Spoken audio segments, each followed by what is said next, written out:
2 more days of camp before we break camp. Today was as good as it's been, especially defensively from an effort standpoint, from an energy standpoint. They're starting to get it a little bit. They're starting to fly around, make some plays. We haven't narrowed anything down from a depth chart standpoint, so we will continue to evaluate all of our guys. We haven't broke up into scout teams or any of that, so we'll continue to evaluate our guys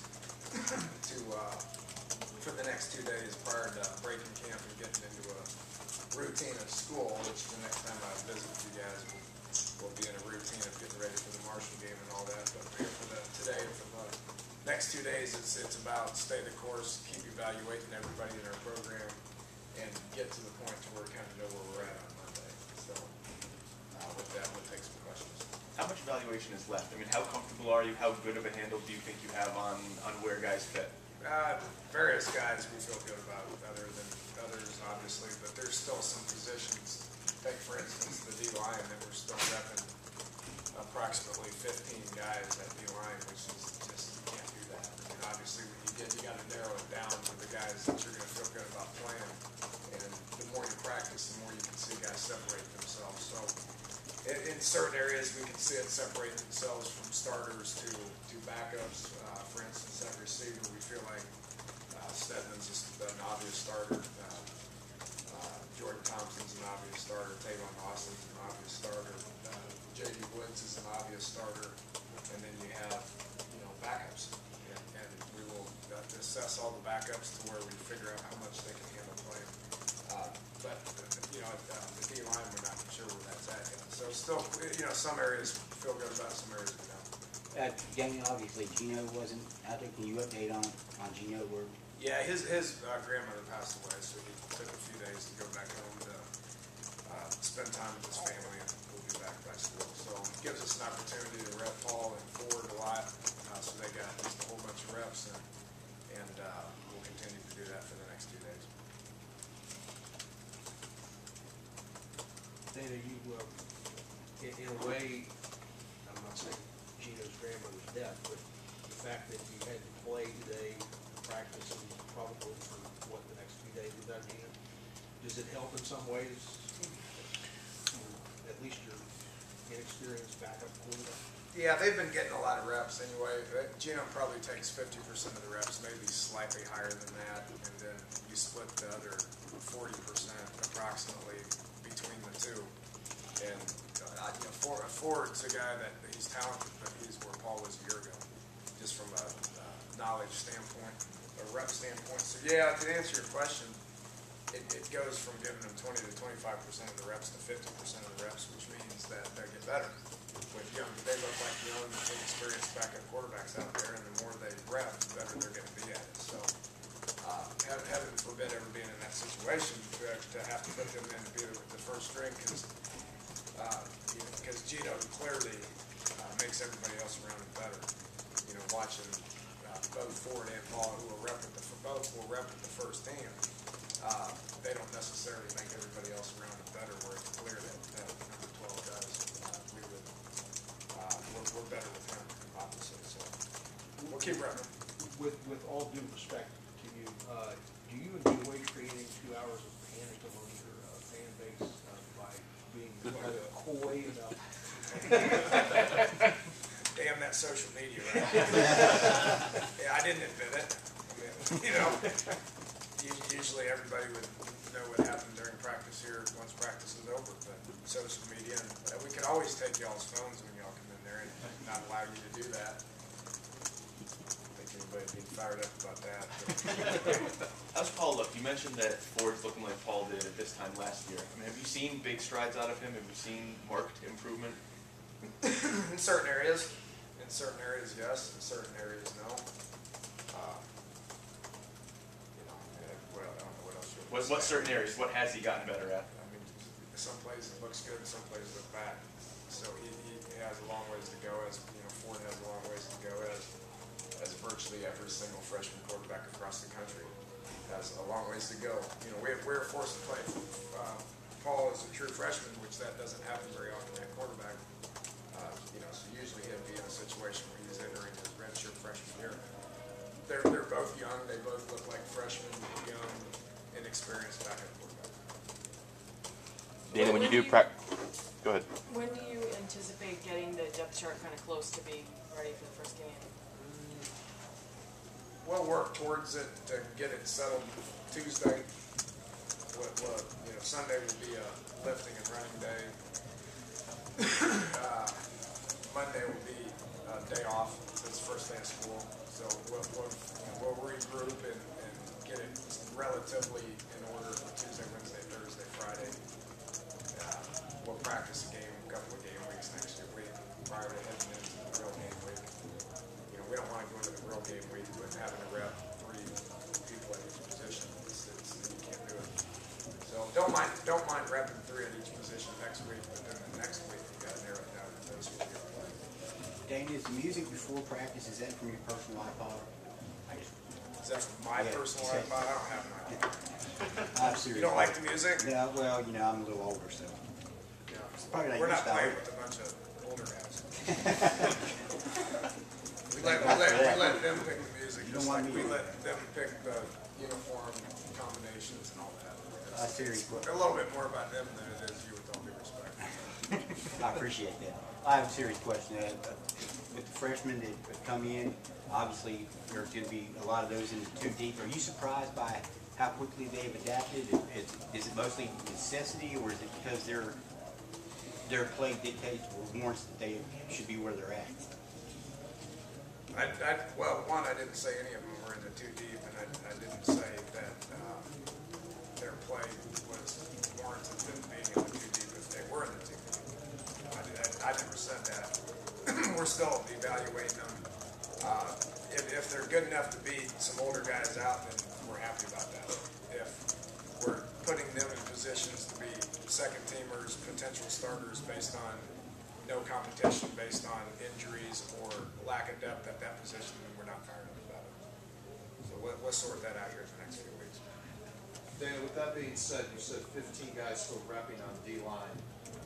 Break down where that currently stands. Is that a lack of competition? Is that where are you at there? Man, it's just a lot of, there's so many young guys, and you're talking about 5 new freshmen. We didn't have a whole lot of depth at that position anyway. If you look at how many returning guys with experience, I mean, you're looking at Shaq, very minimal experience last year. George Wright, obviously returning starter. Will Clark, returning starter. Longman, very few snaps last year. Other than that, none of those guys played. So it's a bunch of guys that haven't played. So you mix the freshmen in with a bunch of guys that haven't played. You just try to figure out the next group of guys. I mean, obviously George is going to play, Shaq's going to play, or not Shaq, but Will. Those 2 guys are going to play a lot. And then you rep guys that have some experience, but then you mix all the young guys in and you figure out what they can do good and what they try to mix and match and piece together. We don't have any true servants at this point. So we're just trying to locate guys that can rush the passer. We're trying to locate bigger guys that can stop the run like Julian did for us. And with that being said, then when it's all shaken down, how many do you need in rotation to have? Probably about 12. I would think we'd carry 12. And if we're playing 12, then that means if we're playing 12, that means that nobody's established themselves. That's still too many to play. We're just not. We don't have to at this point narrow it down. We don't have to. We're going to have to start narrowing it down next week. Dan, is the same. I would guess probably 9. Need 8 to 9 need plays on. Sorry, is the same true? Maybe not the number, but at least the uncertainty and the new guys at receiver for you. To a lesser degree, because I'd be comfortable naming those 4 guys I mentioned earlier as Right. the starters right now. So, the receivers, the backup receivers aren't going to play as much as the backup D-line. That's just a harder position. It's a much harder position. One, there's always 4 D linemen on the field. And I'm counting that buck position as a D-line position, which we're the 3-4, but that buck's a bigger body that plays a lot of D-line spots for us. So it's much more taxing for them. And then With that said, from a receiver standpoint, we're playing 2 receivers at times, and then 3 receivers at times, and then 4 receivers at times. Do you have 8, 10 yet, 12 yet, or you have Receivers? 5? Receivers? No. Got 4, and then KJ Myers is doing a good job. He's really doing a good job. Other than that, you can group the other 8 guys together, and we're going to keep evaluating them here to figure out who the next guy's going to be. Coach Gillespie said yesterday that Sean had kind of nudged ahead of Garrison and Andrew. What have you seen out of Sean in camp so far that's kind of pushed him ahead? Leadership, very physical, tough. He's in shape. He's healthy. He's really playing well. He doesn't necessarily have the best parts in the world, so we need to protect his old parts. Yeah, I'm going to ask you about Mike. You guys spent a lot of time together. You got the job. You said you're one of the best offensive coaches working. Can you just talk to us about your guys' relationship and where it is now, the time you spent together, and maybe how that's affected you as a coach? Well, yeah, I read his book in 30 minutes, so I knew everything that he was going to be in that book. So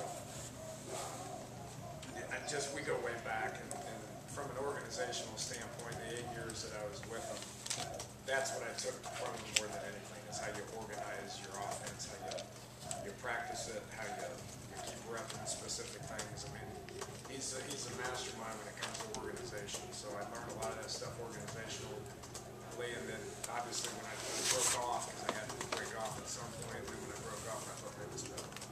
But we go way back, and we're close friends and keep in touch. It's good that he's back in the game. It's good for college football. What's he going to do up there? What's he going to do on the California? It's a lot like Lubbock. It's isolated, and it's a little bit of a challenge to recruit, which Lubbock was a little bit of a challenge to recruit as well. Competition's hard, but he's used to winning a whole lot of games in that situation. It's pretty much the same situation as Texas Tech. Would you be surprised to see him use one of your spins or tweaks? Well, you'd have to ask him. Would it surprise you? I mean, we trade notes all the time. But he was here week 10 or 11 or something when he was on a radio show telling him, and he sat out there and he looked at my scripts and my papers, and half of it made sense to him, half of it didn't, and he stuck it in his pocket. So I don't know if he likes any other or not. You talked about that defensive energy. You mentioned it in that introduction there.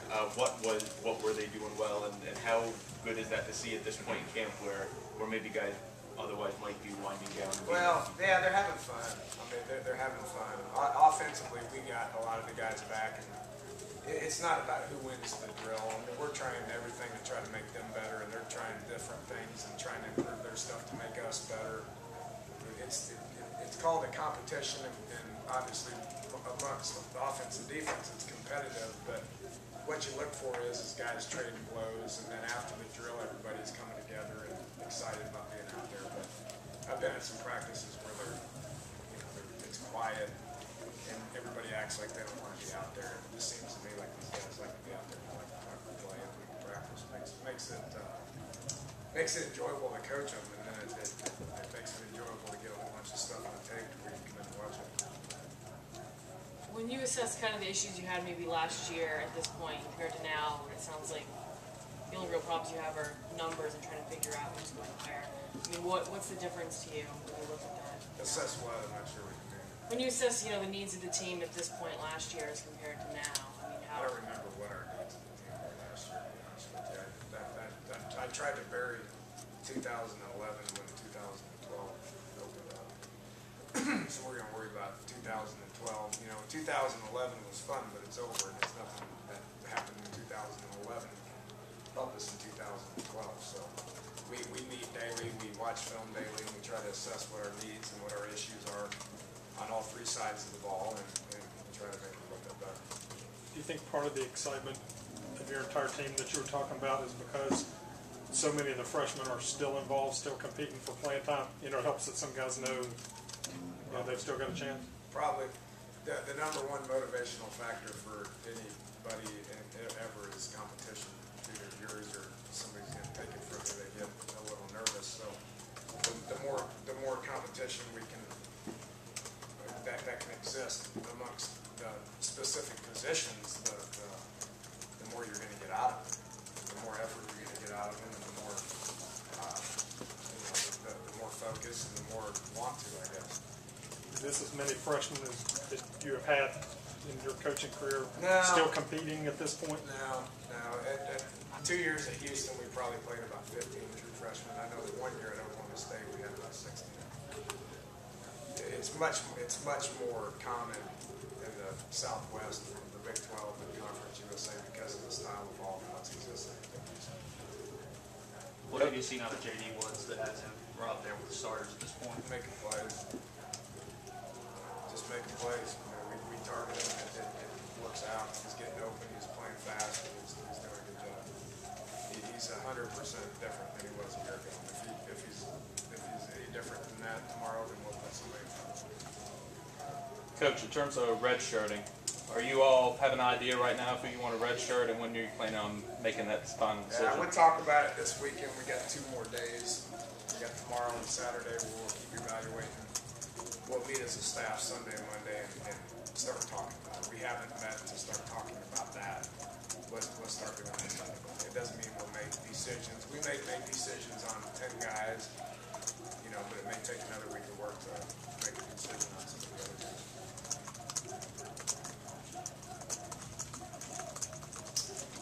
Everybody good?